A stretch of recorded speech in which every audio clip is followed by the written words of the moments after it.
నమస్తే అందరికీ. Welcome to భాగ్య వంటిల్లు. ఈరోజు మామిడి తండ్రితో మీ ముందుకు వచ్చేసానండి. మన సబ్స్క్రైబర్‌లో ఒకరు రిక్వెస్ట్ చేశారండి మామిడి తండ్రి చూపించమని. సో, దీనికోసం అయితే ముందుగా మనం ఒక తీయని పండు, ఒక పుల్లటి పండు 2 కాంబినేషన్ అయితే చాలా బావుంటుందండి. మనకి తాండ్ర కూడా చక్కగా మధ్య మధ్యలో పుల్ల పుల్లగా, మధ్య మధ్యలో తీయ తీయగా చాలా బావుంటుంది. సో, ఈ మామిడి పళ్ళని బాగా వాష్ చేసుకొని, తొక్క తీసుకొని ముక్కలుగా కట్ చేసుకొని, మనం మిక్సీలో వేసుకొని బాగా మిక్సీ పట్టించుకోవాలండి. దీంట్లో ఎలాంటి వాటర్ యాడ్ చేసుకోకూడదు. సో, ఈ ప్యూరీతోనే మనం చేసుకోవాలండి. సో, పొయ్యి మీద ఒక బౌల్ పెట్టి దాంట్లో ఇంకేమి యాడ్ చేయకండి. డైరెక్ట్‌గా మనం మిక్సీ పట్టించుకున్న ప్యూరీనే యాడ్ చేసి 2 నిమిషాలు కలిపి దాంట్లోనే హాఫ్ కప్ షుగర్ ఎక్కువ వేసుకోకండి. మనకి కావాల్సిన టేస్ట్‌ని బట్టి మనం వేసుకోవాలి.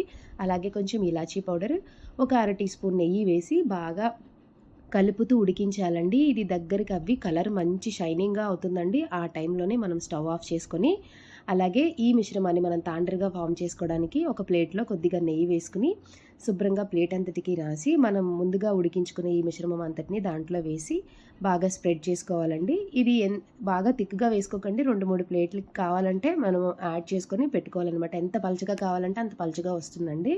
సో, దీన్ని అలా వేసుకొని కావాలంటే ఎండలో పెట్టుకోవచ్చు. ఎండలో అయితే మినిమమ్ 2 డేస్ పెట్టాలి. ఎండలో పెట్టేటప్పుడు ఖచ్చితంగా ఏదైనా సన్నటి పొరలాంటి ఈ క్లాత్ మీరు అడ్డు పెట్టుకోండి డస్ట్ పడకుండా.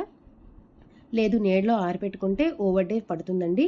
సో, అది డ్రై అయిపోయిన తర్వాత మనం కట్ చేసి పిల్లలకిచ్చి మనం కూడా తినేయడమేనండి. చాలా టేస్టీగా ఉంటుందండి. చాలా సింపుల్ కూడా కదా! మనం బయట కొనుక్కునే దానికన్నా ఇంట్లో అయితే ఇలా చక్కగా హెల్తీగా చేసుకోవచ్చు. హైజెనిక్‌గా కూడా ఉంటుంది. తప్పకుండా మీరు కూడా ట్రై చేయండి. నా ఛానల్ ఎవరైనా ఫస్ట్ టైం చూస్తే ప్లీజ్ లైక్ చేసి, షేర్ చేసి, సబ్స్క్రైబ్ చేసుకోండి. Thank you.